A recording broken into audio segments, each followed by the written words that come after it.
बदलते भारत की शान।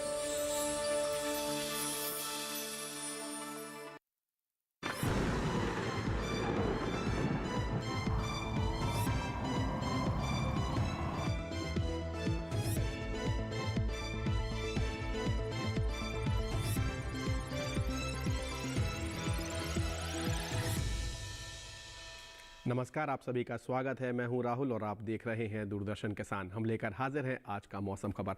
बात करेंगे तापमान की, बात करेंगे बारिश की और जो उस हवा की जिसमें हम सांस ले रहे हैं, साथ ही साथ पर्यटक स्थलों की। शुरुआत करेंगे बड़ी खबर के साथ। देखते हैं 5 बड़ी खबरें जिनसे हम आज का बुलेटिन शुरू करने जा रहे हैं। सबसे पहली खबर आ रही है तमिलनाडु और पुडुचेरी से, जहाँ कहीं कहीं भारी बारिश का अंदेशा है। आगे बढ़ते हैं, अगली खबर का रुख करते हैं। अंडमान और निकोबार से आ रही है, कई जगह वर्षा की उम्मीद है। आगे बढ़ते हैं, अगली खबर केरल से आ रही है, जहां कहीं कहीं चल सकती हैं गरज के साथ तेज हवाएं। आगे बढ़ते हैं, अगली खबर का रुख जो कि लक्षद्वीप से है, कहीं कहीं गरज के साथ तेज हवाएं चलने की संभावना है। आगे बढ़ते हैं, अगली खबर है मध्य महाराष्ट्र से, जहां कुछ हिस्सों में बिजली चमकने की संभावना बनी हुई है। तो ये 5 बड़ी खबरें, इनसे की हमने शुरुआत। आगे बढ़ते हैं और अब मौसम का अलर्ट देखते हैं। भारत का नक्शा आपके सामने प्रस्तुत किया जाएगा। सभी केंद्र शासित प्रदेश और राज्यों को अलग अलग रंगों में दर्शाया जाएगा। देखते हैं कहाँ क्या अलर्ट दिखाई दे रहा है। सबसे ज़्यादा अलर्ट की जो बात है वो केवल दक्षिण में है, यानी केरल, तमिलनाडु, पुडुचेरी और लक्षद्वीप की यदि बात करें तो नज़र बनाए रखने की ज़रूरत है। यानी कहीं कहीं यहाँ पर तेज़ बारिश और कहीं कहीं गरज चमक के साथ तेज़ हवाएं चलने की संभावना है। इसके अलावा पूरे भारतवर्ष में कोई चेतावनी नहीं है, सामान्य मौसम रहने की संभावना है। बाकी सभी राज्यों और केंद्र शासित प्रदेशों में जो हरे रंग से दर्शाए गए हैं, तो केवल तमिलनाडु, पुडुचेरी और केरल का ही आपको ध्यान रखना है। आगे बढ़ते हैं, अलर्ट के बाद पूर्वानुमान मौसम का क्या कह रहा है, आइए देखते हैं कि अगले 24 घंटे में कैसा मौसम रहने की संभावना है। शुरुआत करते हैं उत्तरी राज्यों से। गिलगित, लद्दाख, श्रीनगर, हिमाचल प्रदेश, जम्मू कश्मीर, पंजाब, हरियाणा, उत्तर प्रदेश की पूरी बात करें, देवभूमि उत्तराखंड की, तो यहाँ इन सभी राज्यों में, उत्तरी राज्यों में बरसात की कोई संभावना फिलहाल नहीं नजर आ रही है। नॉर्थ ईस्ट का रुख करें, अरुणाचल, असम, मेघालय, झारखंड, मणिपुर, मिजोरम, त्रिपुरा, नागालैंड और गांगे पश्चिम बंगाल, उप हिमालयी पश्चिम बंगाल, सिक्किम, ओडिशा, बिहार, झारखंड, इन सभी राज्यों में भी कहीं बरसात का कोई नामो निशान नहीं नजर आ रहा है। दक्षिण की बात करें, केरल, तमिलनाडु, पुडुचेरी में तो यहाँ पर अनेक स्थानों पर बारिश की संभावना है, जबकि रायलसीमा, कर्नाटका और तटीय आंध्र प्रदेश की बात करें तो कहीं कहीं बारिश हो सकती है, जबकि अंडमान निकोबार आइलैंड में भी कहीं कहीं बारिश की संभावना है। तेलंगाना में बरसात की फिलहाल कोई संभावना नजर नहीं आ रही है। अब बात करें मध्य महाराष्ट्र और कोंकण और गोवा की, तो कहीं कहीं बारिश का पूर्वानुमान है, जबकि बाकी राज्यों की बात करें जिसमें मराठवाड़ा है, मध्य प्रदेश है, राजस्थान है, छत्तीसगढ़, सौराष्ट्र, कच्छ, गुजरात का इलाका, विदर्भ का इलाका, यहाँ पर बारिश की फिलहाल कोई संभावना नज़र नहीं आ रही है। अब मौसम की चाल में बात करते हैं, दक्षिण से शुरुआत करते हैं। देखिए, अंडमान निकोबार हो, केरल हो, तमिलनाडु हो, पिछले 24 घंटे में यहाँ पर लगातार बारिश दर्ज की गई है। तेलंगाना है, तटीय आंध्र प्रदेश, रायलसीमा का इलाका, कर्नाटका और लक्षद्वीप की भी यदि बात करें तो इन सभी राज्यों में दक्षिण के जो है पिछले 24 घंटे में बारिश दर्ज की गई है। फिलहाल यहाँ पर हम रुकेंगे अब एक छोटे से ब्रेक के लिए। आप कहीं मत जाइएगा, देखते रहिए दूरदर्शन किसान।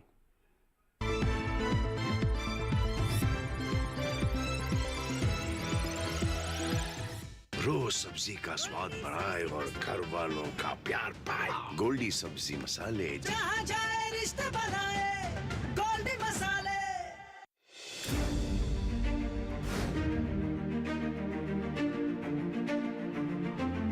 फसलों के भाव से लेकर उनकी आवक तक, पैदावार से लेकर बुआई के क्षेत्रफल तक, आयात से लेकर निर्यात तक,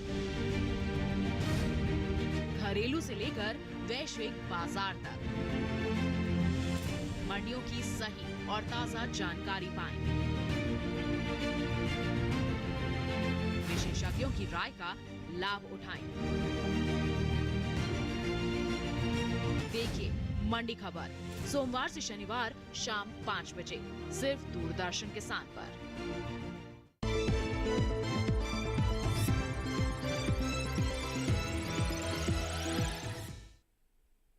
ब्रेक के बाद आप सभी दर्शकों का एक बार पुनः स्वागत। दूरदर्शन किसान पर आप देख रहे हैं मौसम खबर। आगे बढ़ेंगे और अब जानते हैं कि तापमान का हाल क्या है, क्योंकि हमें देखना है कि कहाँ अधिकतम तापमान रहा और कहाँ न्यूनतम। तापमान के हाल में शुरुआत करेंगे हम।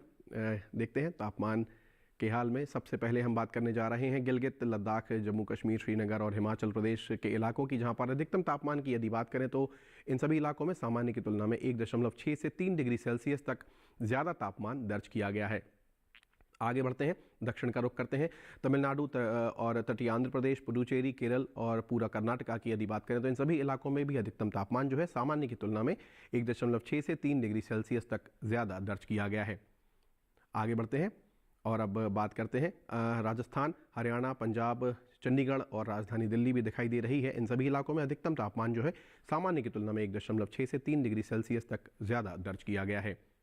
आगे बढ़ते हैं और अब आपके स्क्रीन पर कच्छ, सौराष्ट्र का सुरेंद्रनगर शहर दिखाई दे रहा है, जहां पिछले 24 घंटे में अधिकतम तापमान दर्ज किया गया है। सर्वाधिक मैं कहूँगा 37.3 डिग्री सेल्सियस यहाँ पर तापमान दर्ज किया गया है। और अब हम बात करेंगे न्यूनतम तापमान की। तो पंजाब और चंडीगढ़ की यदि बात करें तो न्यूनतम तापमान इस इलाके में सामान्य की तुलना में 3.1 से 5 डिग्री सेल्सियस तक ज़्यादा दर्ज किया गया है। आगे बढ़ते हैं, न्यूनतम तापमान में बात करते हैं बिहार, पूर्वी मध्य प्रदेश, छत्तीसगढ़ और ओडिशा के इलाकों की। यहाँ पर न्यूनतम तापमान सामान्य की तुलना में 1.6 से 3 डिग्री सेल्सियस तक कम दर्ज किया गया है। आगे बढ़ते हैं और अब देखते हैं न्यूनतम तापमान में जो अगले राज्य हैं उनका रुख करते हैं। अरुणाचल प्रदेश की यहाँ पर बात करेंगे, जहाँ पर न्यूनतम तापमान है वो सामान्य की तुलना में 3.1 से 5 डिग्री सेल्सियस तक ज़्यादा दर्ज किया गया है। आगे बढ़ते हैं, दक्षिण का रुख करते हैं। तमिलनाडु, केरल और पुडुचेरी की बात करें तो न्यूनतम तापमान सामान्य की तुलना में 1.6 से 3 डिग्री सेल्सियस तक ज़्यादा दर्ज किया गया है। आगे बढ़ते हैं और अब देखते हैं न्यूनतम तापमान में पश्चिमी राजस्थान की बात करते हैं। इस इलाके में न्यूनतम तापमान जो है सामान्य की तुलना में 3.1 से 5 डिग्री सेल्सियस तक ज़्यादा दर्ज किया गया है। आगे बढ़ते हैं और अब आपकी स्क्रीन पर पूर्वी राजस्थान और पूर्वी उत्तर प्रदेश और हरियाणा दिखाई दे रहा है। इन इलाकों में न्यूनतम तापमान की बात करें तो सामान्य की तुलना में 1.6 से 3 डिग्री सेल्सियस तक ज़्यादा दर्ज किया गया है। आगे बढ़ते हैं और अब देखते हैं मध्य महाराष्ट्र का जलगांव शहर आपके स्क्रीन पर दिखाई दे रहा है, जहां न्यूनतम तापमान दर्ज किया गया है। पिछले 24 घंटे में सबसे कम यानी 11 डिग्री सेल्सियस यहां पर तापमान दर्ज किया गया है। तो ये हमने बात की अधिकतम और न्यूनतम तापमान की इन इलाकों में। फिलहाल जो मुख्य शहर है उसके ज़रिए हम तमाम शहरों का भी हम एक ग्राफिक के ज़रिए हम पूरे देश भर के तापमान का हाल जानते हैं। कहाँ अधिकतम तापमान रहा, कहाँ पर न्यूनतम तापमान कितना रहा, आइए देखते हैं स्क्रीन पर।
तो ये देखा आपने कितनी सरलता से हमने यहाँ पर आपको टेम्परेचर दिखाने का प्रयास किया। और जैसे हम बात करें न्यूनतम तापमान की, तो दक्षिण से जैसे शुरू होता है हमारा वाहन, तो वो बता रहा था कि कैसे 20 और 25 के आसपास वहाँ पर अधिकतम जो कि न्यूनतम तापमान है वो दिखाई दे रहा है। फिर जैसे जैसे वाहन उत्तर की ओर बढ़ता है तो जो टेम्परेचर है, जो तापमान है वो लगातार कम होता जा रहा है। नॉर्थ ईस्ट की बात करें तो 10-11 पर, और जबकि हम जम्मू कश्मीर में पहुँचे तो वहाँ पर न्यूनतम तापमान जो है वो 12 डिग्री सेल्सियस दिखा रहा था। तो ये सरलता से हमने आपको दिखाने का प्रयास किया। हम यहाँ पर एक छोटे से ब्रेक के लिए रुकेंगे। मौसम खबर में आप कहीं मत जाइएगा, अभी हाजिर होते हैं दूरदर्शन किसान पर।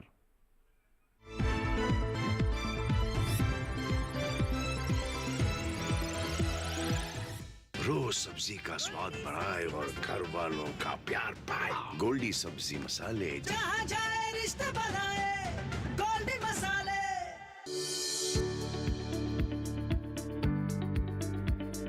कृषि और पशुपालन है एक दूसरे के पूरक।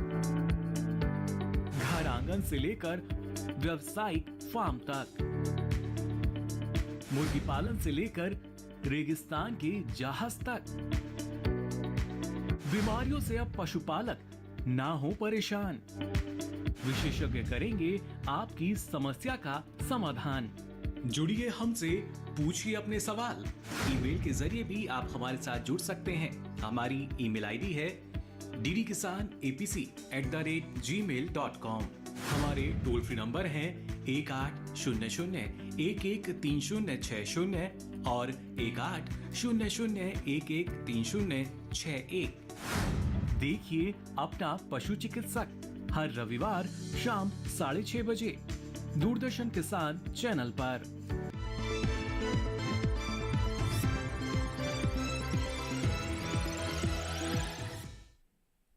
ब्रेक के बाद आप सभी का एक बार पुनः स्वागत। दूरदर्शन किसान पर आप देख रहे हैं मौसम खबर। अब आगे बढ़ते हैं और अब हम बात करेंगे इस सेगमेंट में सबसे पहले वायु की गुणवत्ता की। जिस वायु में जिस वातावरण में हम सांस ले रहे हैं उसमें वायु की गुणवत्ता क्या है, आइए स्क्रीन पर देखते हैं।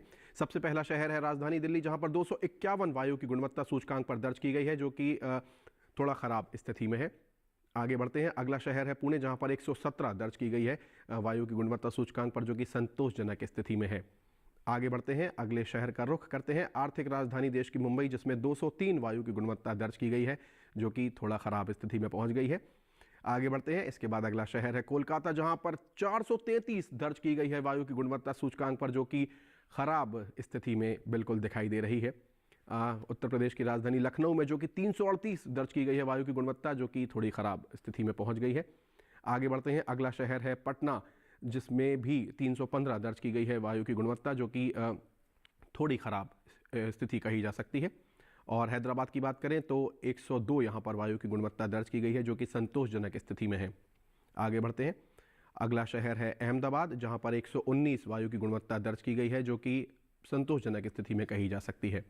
ये वायु की गुणवत्ता की हमने बात की। अब आगे बढ़ते हैं और एक महत्वपूर्ण सेगमेंट पर्यटन का पूर्वानुमान हम आपके लिए लेकर आए हैं। सबसे पहला शहर देखते हैं, उत्तराखंड के मसूरी की बात करते हैं, जहां पर मंगलवार से लेकर शुक्रवार तक धूप खिली रहने की संभावना है। अधिकतम तापमान की बात करें तो 23 और 22 के आसपास बने रहने की संभावना, जबकि न्यूनतम तापमान 12 डिग्री पर नियत बना हुआ है। तो बारिश नज़र नहीं आ रही है, इसका मतलब है कि आप कह सकते हैं कि पर्यटन की दृष्टि से बहुत ही अनुकूल मौसम, और देवभूमि हमेशा से पर्यटन की दृष्टि से पहली पसंद रही है सभी पर्यटकों के लिए। आगे बढ़ते हैं, अगला शहर है शिमला, हिमाचल प्रदेश की हम यहाँ बात करते हैं। मंगलवार से लेकर शुक्रवार तक यहाँ भी धूप खिली रहने की संभावना। यहाँ पर भी यदि मौसम की बात करें तो अधिकतम तापमान 22 डिग्री सेल्सियस रहने की संभावना, न्यूनतम तापमान 10 डिग्री पर नियत बना हुआ है। पर्यटन की दृष्टि से बहुत ही ज़्यादा अनुकूल मौसम, लेकिन ठंडक यहाँ पर बढ़ रही है, तो आप इस बात का विशेष ध्यान रखें जब आप अपना सामान बांधें। यदि आप सोच रहे हैं, उत्तर प्रदेश के शहर वाराणसी की बात करते हैं, मंगलवार को धूप खिली रहने की संभावना, जबकि बुधवार से लेकर शुक्रवार तक बदली छाई रहने की संभावना। अधिकतम तापमान की बात करें तो 33 और 32 के आसपास बना रहेगा, जबकि न्यूनतम तापमान की बात करें तो 17 से लेकर 15 के बीच में न्यूनतम तापमान मंगलवार से शुक्रवार तक रहने की संभावना बनी हुई है।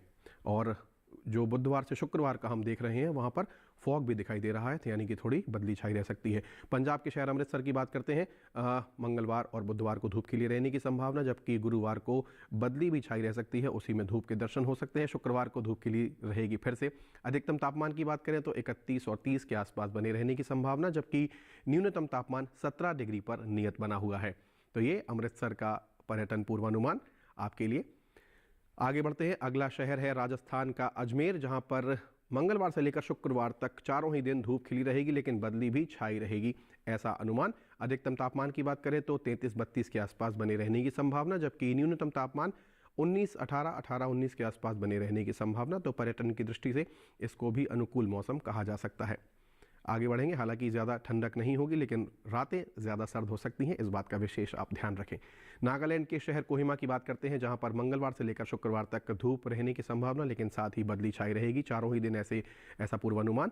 अधिकतम तापमान की बात करें तो 21-20 के आसपास बना रहेगा, जबकि न्यूनतम तापमान की बात करें तो 11-12 के आसपास न्यूनतम तापमान बने रहने की संभावना। कोहिमा में पर्यटन की दृष्टि से बहुत ही अनुकूल मौसम, पर्यटन की दृष्टि से, पर्यटकों की दृष्टि से बहुत ही ज़्यादा फेवरेबल इसको कहा जा सकता है। बिहार के बोधगया की बात करते हैं, जहां पर कोहरा छाए रहने की संभावना है मंगलवार से लेकर शुक्रवार तक, जो कि दिखाई दे रही है। अधिकतम तापमान की बात करें तो 31 और 30 के आसपास बना रहेगा, जबकि न्यूनतम तापमान 16 और 15 डिग्री के आसपास नियत बना हुआ है। मंगलवार से गुरुवार तक 16 पर नियत है, जबकि शुक्रवार को उसमें 1 डिग्री की और गिरावट दिखाई दे रही है। तो ये पर्यटन का पूर्वानुमान है बोधगया का। आगे बढ़ते हैं, और अगला शहर है सिक्किम का गंगटोक। यहाँ पर मंगलवार और बुधवार को बदली छाई रह सकती है, उसी में धूप भी खिल सकती है। हालांकि गुरुवार और शुक्रवार को आसमान साफ नज़र आ रहा है, धूप खिली रहने की संभावना। अधिकतम तापमान की बात करें तो 20 डिग्री सेल्सियस पर मंगलवार से लेकर गुरुवार तक, जबकि शुक्रवार को 19 डिग्री यानी 1 डिग्री की यहाँ पर कमी दिखाई दे रही है। न्यूनतम तापमान 12 डिग्री पर नियत बना हुआ है, शुक्रवार को 1 डिग्री वहाँ पर भी कमी दिखाई दे रही है।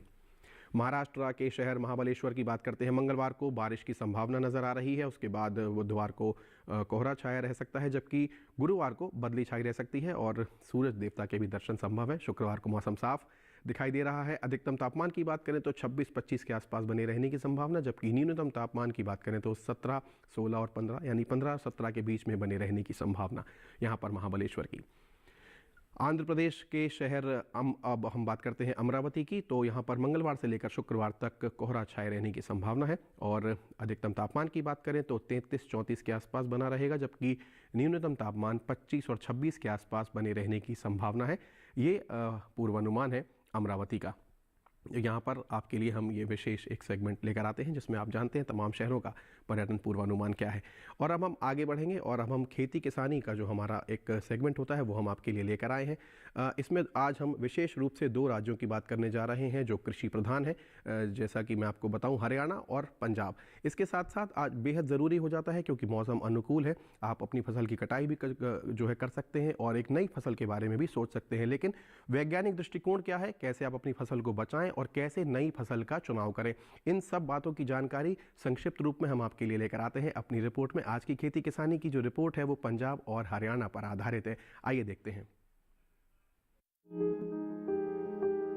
शुष्क मौसम को ध्यान में रखते हुए पंजाब के किसान धान की पकी फसल की कटाई कर लें, साथ ही प्राप्त उपज को सुरक्षित स्थान पर भंडारित करें। यहाँ के किसानों को सलाह है कि वो फसल अवशेष को न जलाएं, बल्कि मशीनों की मदद से प्रबंधन करें। पंजाब के किसान परिपक्वता के नजदीक बासमती धान में कीटनाशकों का प्रयोग न करें। यहाँ के किसान गेहूं की बुआई का काम कर लें। किसान भाई गेहूं की PBW 826, PBW 869, PBW 824, उन्नत PBW 343, उन्नत PBW 550 किस्मों का चुनाव कर सकते हैं। पंजाब के किसान अभी के समय पालक, मेथी, धनिया और लहसुन की बुआई कर सकते हैं। साथ ही यहाँ के किसान मटर की अगेती किस्मों की बुआई कर लें। अच्छी उपज के लिए मटर की AP3 किस्म का चुनाव करें।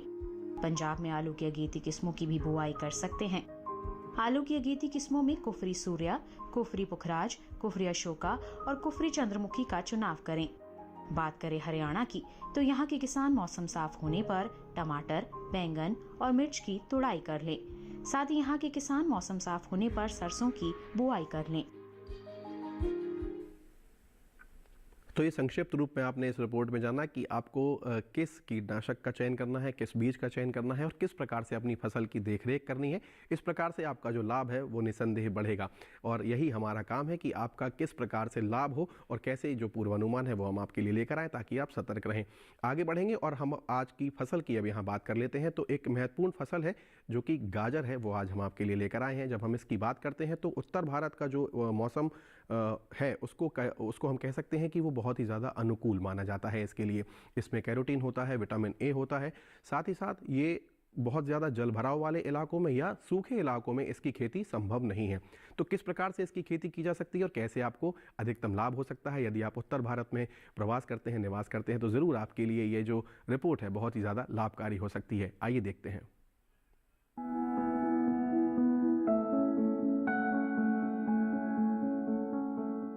गाजर की खेती के लिए बलुई दोमट और दोमट मिट्टी सबसे अधिक ठीक रहती है। जिस खेत में आप गाजर बो रहे हो उसमें से पानी निकालने का पूरा प्रबंध होना चाहिए। मेड़ों पर फसल बोने से जल भराव का खतरा कम हो जाता है। 1 हेक्टेयर के लिए 5 से 6 किलो बीज पर्याप्त होते हैं। बोने से पहले खेत की मिट्टी को भुरभुरा बना ले। कतार से कतार के बीच की दूरी करीब 30 सेंटीमीटर होनी चाहिए। बोते समय 1 हेक्टेयर जमीन में 30 किलो नाइट्रोजन, 40 किलो फास्फोरस और इतनी ही मात्रा में पोटेशियम देनी चाहिए। बुआई के 25 से 30 दिन बाद 15 किलो नाइट्रोजन दे दे और 45 से 50 दिन बाद भी 15 किलो नाइट्रोजन प्रति हेक्टेयर के हिसाब से दे। जब बीज उगाए तो 8 से 10 दिन के अंतराल पर सिंचाई करें।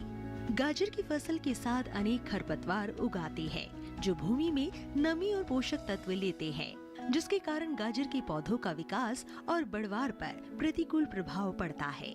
इन्हें खेत से निकालना बहुत आवश्यक हो जाता है। निराई करते समय पंक्तियों से अनावश्यक पौधे निकालकर मध्य की दूरी अधिक कर देनी चाहिए। साथ ही बढ़ी हुई जड़ों में हल्की निराई गुड़ाई करते रहना चाहिए।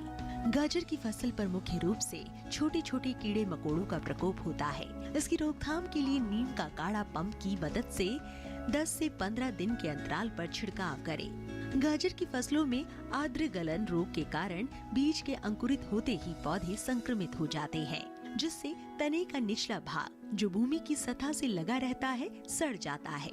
फलस्वरूप पौधे वहीं से टूटकर गिर आते हैं। इस रोग की रोकथाम के लिए विशेषज्ञों की सलाह पर बीजोपचार कर ले। गाजर की जड़ों की खुदाई तभी करें जब वे पूरी तरह विकसित हो जाए।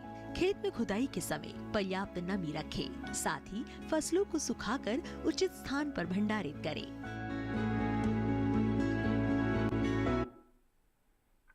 तो इस रिपोर्ट के माध्यम से आपने देखा कि किस प्रकार बुआई करनी है, किस प्रकार से निराई करनी है और फिर गुड़ाई करनी है। साथ ही साथ कैसे आप जो कीट पतंगे हैं, जो कीटनाशक हैं, उनसे कैसे आप उनको बचा सकते हैं और कीटनाशक का कैसे प्रयोग करना है। ये छोटी छोटी बातें जो यदि आप ध्यान रखेंगे तो जाहिर सी बात है कि आपका लाभ बढ़ेगा ही बढ़ेगा। मौसम खबर में हमारा ये बुलेटिन अब समाप्ति की ओर है। आप हमारे तमाम कार्यक्रमों को देखते हैं। आप हमारे साथ यूट्यूब पर भी जुड़ सकते हैं। आपके स्क्रीन पर एक QR कोड नज़र आ रहा है, इसे आप स्कैन करें। आप इसे स्कैन करेंगे और सीधे हमारे साथ यूट्यूब चैनल जो कि DD किसान चैनल के नाम से है, यूट्यूब पर जुड़ जाएंगे और आप हमारा ये कार्यक्रम देख पाएंगे। मौसम खबर में फिलहाल इतना ही। मुझे और मेरी पूरी टीम को दीजिए इजाज़त। आप जुड़े रहिए दूरदर्शन किसान के साथ। नमस्कार।